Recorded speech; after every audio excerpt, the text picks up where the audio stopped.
चाहे कलेक्टर बने हो, चाहे तुम सांसद बने हो, मरने के बाद न कलेक्टर रहोगे न सांसद रहोगे। तुम्हारा शरीर नष्ट हो जाएगा, तुम्हारा पढ़ा लिखा सब नष्ट हो जाएगा, तुम्हारा कमाया धरा बैंक का सब नष्ट हो जाएगा। तुम्हारा किस काम, क्या उद्देश्य रहा? ये कोई उद्देश्य रहा?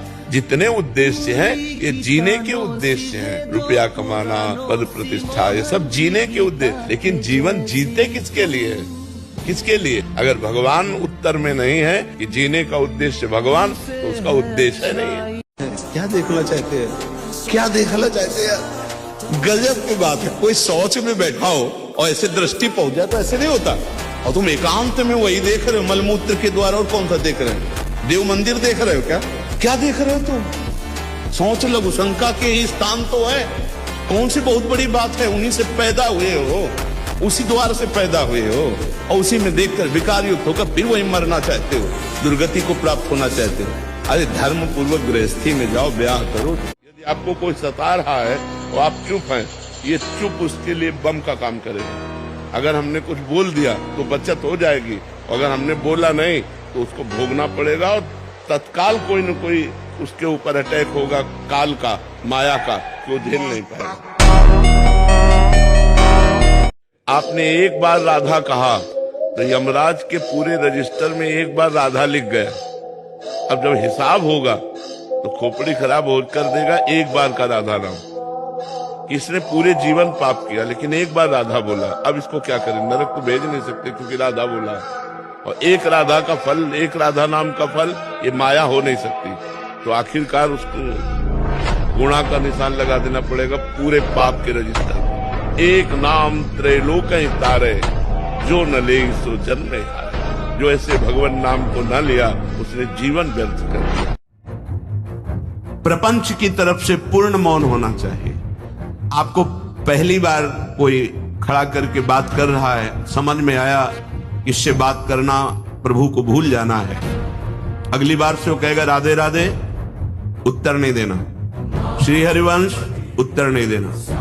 अंदर से श्री हरिवंश बोले, चल दिए। हमें किसी से क्या लेना? हम किसी का अहित नहीं करेंगे, अमंगल नहीं करेंगे, हम किसी पर दोष दर्शन नहीं करेंगे, पर हम अपनी वृत्ति को भगवदाकार करने आए। ये नहीं कि कोई हमसे बोले तो हम बोलना जरूरी है, नहीं। कोई प्रश्न करे तो बोलना जरूरी नहीं। उपासक हो, आप कृपा करें तो बात कर ले, ना चाहे तो बिल्कुल आपके ऊपर कोई शासन नहीं कि आपको बात करना ही पड़ेगा, ऐसा सिद्धांत नहीं। बहुत क्रोधित हो जाना, अपनी खोपड़ी फोड़ने लगना, दूसरों की फोड़ने लगना, अपने थप्पड़ मारने, मतलब एक जैसे कोई विक्षिप्त आदमी, पागल आदमी, ऐसी उसकी चेष्टा होने, चीख चीख के बोलना, माथा पटकने लगना, ये लक्षण ब्रह्मचर्य का नाश करने वाले के। वो जीता तो है पर मुर्दे की तरह निस्तेज, उसमें उत्साह, उसमें शूरवीरता, ये सब क्षीण होने लगती है। शूरवीरता काम क्रोधादि को सहन करना है। उसके कपोल में हल्के हल्के से सांवले दाग प्रकट होने लगते हैं, एक झुर्री सी पड़ने लगती है। ये वीरनाश का लक्षण है। आंखें धस जाती हैं और उसकी हड्डियां कमजोर होने लगती हैं, बाल पकने लगते हैं, झड़ने लगते हैं। जिस सभा में भगवान की निंदा हो, भगवान के नाम की निंदा, उठकर खड़ा होकर विरोध करके चल देना चाहिए। ये जब मर के जाएंगे तो एक बार राम के लिए भारी पड़ेगा यमराज को निर्णय करने के लिए। जिसकी जिह्वा पे नाम है, वृंदावन की भूमि से बैठ के कह रहा हूं, भगवान की भी ताकत नहीं कि उसका मंगल कर सके। जैसे सूर्य की ताकत नहीं कि अंधकार दिखा सके, क्योंकि जहां सूर्य वहां अंधकार नहीं, ऐसे जहां भगवान का नाम है तो भगवान भी अमंगल नहीं कर सकते। इतने शास्त्रों में उदाहरण बड़े बड़े हैं। सबसे बड़ा उदाहरण हम और हमारी छाती है। हम किसी के सपोर्ट से नहीं चल रहे, किसी के हम सिखाए या पढ़ाए नहीं चल रहे, नाम भगवान के सपोर्ट से चल रहे हैं, नाम की गर्जना से जी रहे हैं, नाम की गर्जना से दहाड़ रहे हैं। नाम ही हमारा जीवन है। सामने आके बात करें जिसको लगता हो नाम में कितनी ताकत है। चाहे 7.5 शनिचर चल रहा हो, चाहे जो कुछ चढ़ रहा हो, आप राधा राधा, कृष्ण कृष्ण, हरि हरि, राम राम जपो और आप देखो आपका मंगल होता है कि नहीं। कोई ग्रह नक्षत्र तुम्हारा बुरा नहीं कर सकता तब तक जब तक आपके बुरे आचरण नहीं है। हमारा कर्म बिगड़ गया तो हमें भोगना पड़ेगा, और कर्म नहीं बिगड़ गया तो छाती चौड़ी करके घूमो, कोई बाल बाका नहीं कर सकता, चाहे ग्रह नक्षत्र हो, चाहे कोई भी त्रिभुवन में। तुम बुरा करना चाहते हो या चलते हो तो तुम्हारे अंदर आवाज आती है कि नहीं कि गलत है? सच्ची बताना, सबके हृदय में आती है। तो आपने उस भगवान की बात को कहां माना?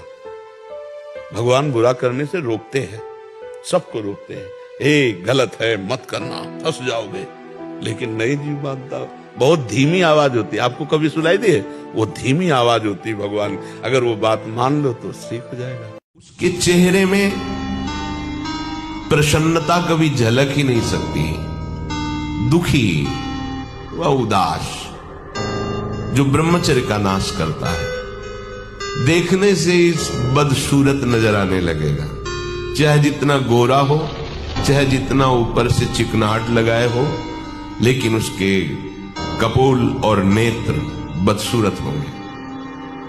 चिकनाहट से मतलब नहीं है, एक आकर्षण होता है भागवती, वो उसमें नहीं होगा।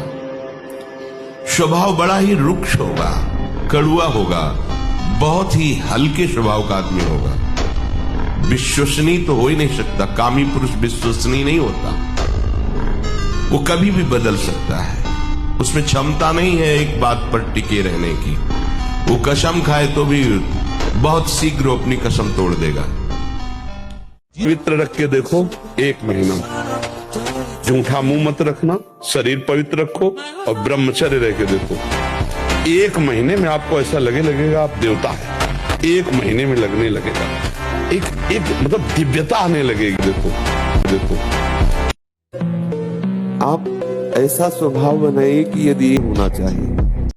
यदि आप ब्रह्मचर्य नहीं हैं तो आप में स्वाभाविक ये कमियां जागृत होंगी जो अध्यात्म में चलने ही नहीं देंगी। ब्रह्मचर्यहीन के लक्षण, जिन्होंने ब्रह्मचर्य का नाश किया है, अपने आप जांच लेना। उसके अंदर बार बार काम पीड़ा जागृत होगी, उसका विचार कामाशक्त होगा, पहला लक्षण। बस उसकी बार बार वृत्ति काम की आएगी, बार बार पीड़ा हृदय में काम भोग की प्रेरणा देगी। वो इतना असमर्थ होने लगता है कि आंख मिला के बात करने की भी हिम्मत नहीं रह जाती उसमें। हर समय उसके अंदर एक हीनता सी छा जाती है। वो बहुत चालाकी से अपने को छुपाना चाहता है, झूठ बोलता है, थोड़ी ऐंठन भी दिखाना चाहता है कि मैं कुछ हूं, पर अंदर से खोखला हो जाता है। ये दुर्गुण उसके अंदर जागृत होते हैं जो ब्रह्मचर्य का नाश करता है। पर ध्यान रखना, साधुता बहुत कठिन बात है। साधु को कुत्ते जैसा स्वभाव बनाना चाहिए। जैसे कोई साधु को आदर से बुलावे कि आओ भिक्षा ले लो, जब वहां पहुंचे और दबका के भगा दे, वो 4 कदम चले फिर आदर से आओ, तो बोले उसको सोचना भी नहीं चाहिए कि अभी तो दबकाया था फिर बुला के। ऐसे अगर 10 बार बुलाए तो 10 बार वापस आ जाना चाहिए। जैसे कुत्ता है, आप टुकड़ा डालो और फिर दबका दो, फिर आप पुचकारो, फिर आ जाओ, ठीक है? ऐसा स्वभाव। आप बुरी आदत नहीं छोड़ पा रहे तो भली आदत पकड़ लो ना, तो कम से कम तुम्हारे पास बुराई के साथ साथ बहुत बड़ा भजन भी तो है जो तुम्हारी हर जगह रक्षा कर लेगा, तुम्हारी बुराइयों का नाश करके ये तुम्हें उन्नति प्रदान करेगा। पूर्वजों में हमको लोग क्या समझते हैं, इसके लिए हम जीते हैं क्या? हमारी क्या समझ, ये बात समझ के जीना चाहिए। अब तुम क्या समझते हो, तुम्हारी समझ है, हम तुम्हारी समझ से थोड़ी जीते हैं, हम अपनी समझ से जीते हैं। हमारी बात समझ रहे हो? हाँ, किसी की समझ के गुलाम नहीं है हम अपनी समझ से, शास्त्र सम्मत समझ से हम आनंद को भोगते हैं। ये जीवन मस्ती के लिए मिला, किसी समझ के लिए नहीं, समझ रहे? हम अपने सत्य की मस्ती में हैं। तुम हमको क्या समझते हो इससे हमें कोई फर्क नहीं पड़ता, हम क्या समझ करते इससे फर्क पड़ता है। बच्चा हमें लगता है कि ब्रह्मचर्य पर महत्व न होने के कारण ऐसा होता है। नहीं, ब्रह्मचर्य पर महत्व हो और बुरा लगे फिर अगली बार हम उसको सुधार न पाए, ऐसा कैसे हो सकता है?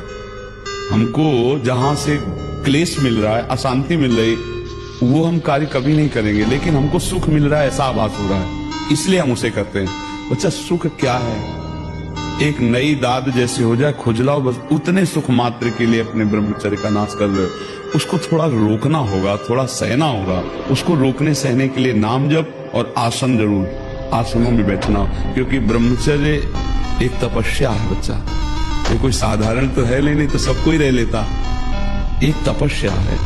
सात्विक भोजन, कब्ज न रहना, प्राणायाम, व्यायाम, और ये पक्का समझना कि मुझे किसी भी स्थिति में ब्रह्मचर्य भंग नहीं करना। संतानोत्पत्ति गृहस्थ के लिए तो वो अनिवार्य विषय है, अनिवार्य विषय है, वो तो करना ही है उसे, क्योंकि गृहस्थ धर्म में गया है तो संतानोत्पत्ति। लेकिन जब तक ऐसी स्थिति नहीं आती तब तक हम तो उसमें फिर ये मन बहुत विचित्र है, और जो इस विचित्र मन को मार ले वही जगत बंधनी हो जाता है, वही महात्मा हो जाता है। घबराने की बिल्कुल जरूरत नहीं है।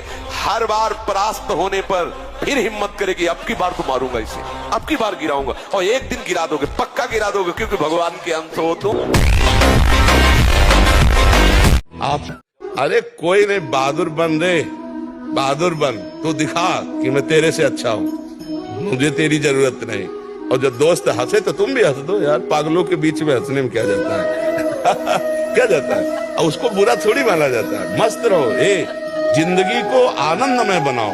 भाई, हम सबसे प्रार्थना करते हैं, हर परिस्थिति की काट है, परिस्थिति में मत डूबो, परिस्थिति को काट के आगे बढ़ो। सिर पर चाहे आकाश टूट पड़े, चाहे पैरों के नीचे से पृथ्वी खसक जाए, चाहे सर्वनाश का कारण उपस्थित हो जाए, पर तू मेरे नाम को नहीं छोड़ना। बस निश्चिंत देख लेना, जब पृथ्वी खसकेगी तो मैं तेरे को अपनी गोद में लूंगा।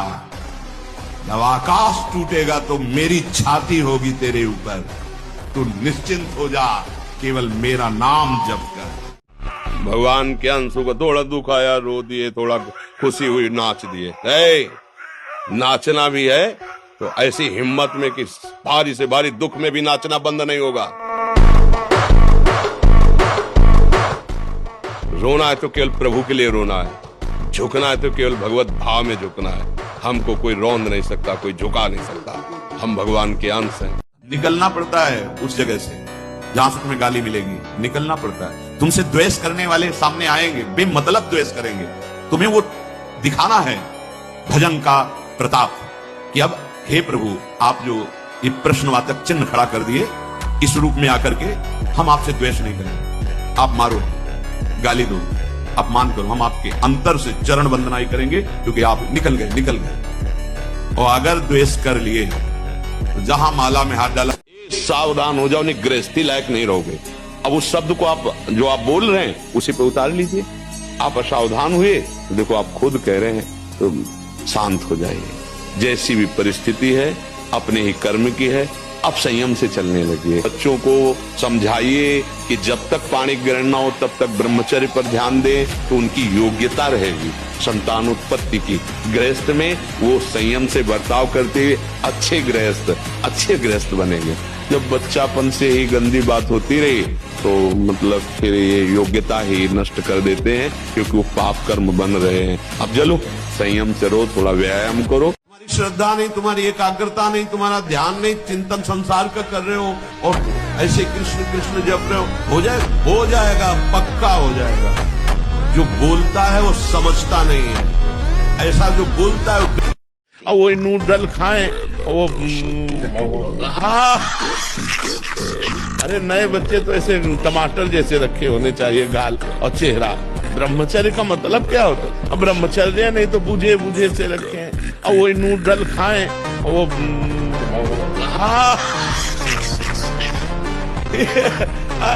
हाँ 1 लीटर 1.5 लीटर मठा पी के 4 मोटी रोटी खाकर दंड बैठक मार के किसान आदमी जो है मेहनत, अब ये मोमोज खाकर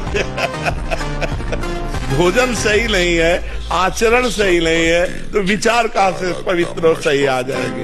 ये कभी आनंदित होते हो एकांत में चिंतन करके? कभी आनंदित होते? कभी नहीं। एकांत में चिंतन करके और डिप्रेशन में पहुंचोगे।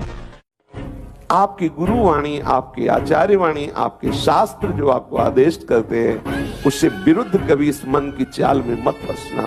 ये बहुत बेईमान है, बार बार रुलाता है, बार बार पछतावा पैदा करता है, फिर वही करता है।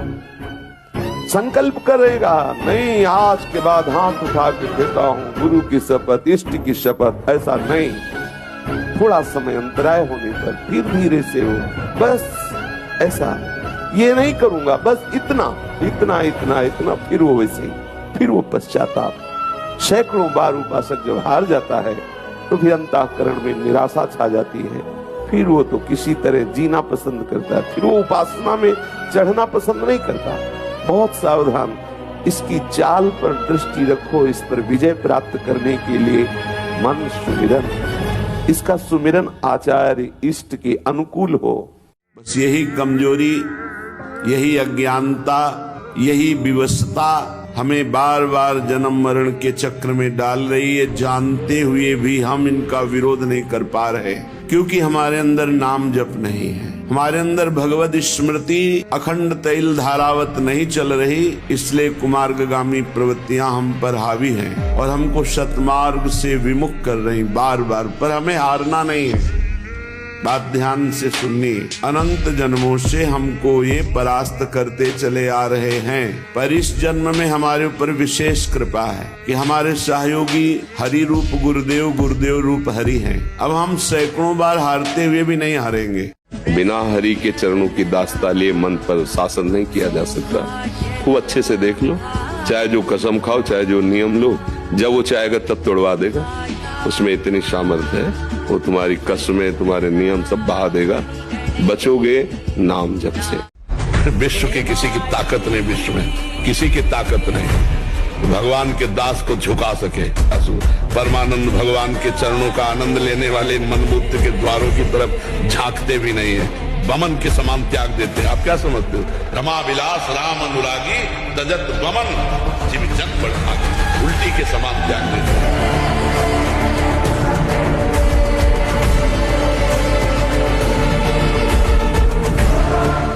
लेकिन कैसी चतुराई माया की है। अगर भागवतिक कर्मों की बात आई तो प्रश्न उठता है, इसका क्या फल है, इसका क्या लाभ है? बड़े चतुर हो तो जब बुरे आचरणों की प्रेरणा होती है बुद्धि में, तब क्यों प्रश्न नहीं करते बुद्धि से इसका क्या फल है? तब कहते हो देखा जाएगा। तब तुम्हारे अंदर निश्चिंतता होती है कि नहीं नहीं, अभी तो मैं इस भोग को भोगता हूं। परिणाम फिर क्यों नहीं तुम्हारे हृदय में स्फुरित होता? ये जो हम बर्ताव कर रहे हैं शास्त्र विरुद्ध, इसका क्या फल होगा?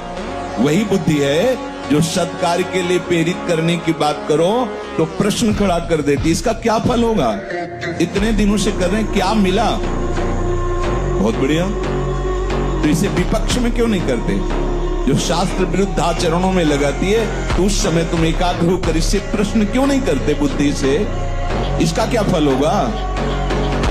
क्या हुआ? इतने दिन तक करते रहे, क्या मिला?